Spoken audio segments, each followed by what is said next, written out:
por dos árboles mañana,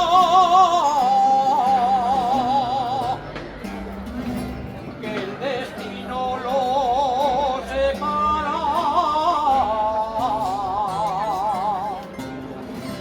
Pone en el medio un camino,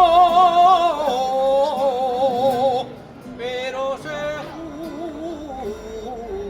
juntan sus ramas,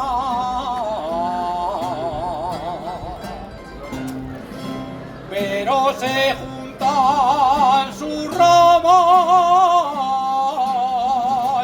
somos dos árboles mañana.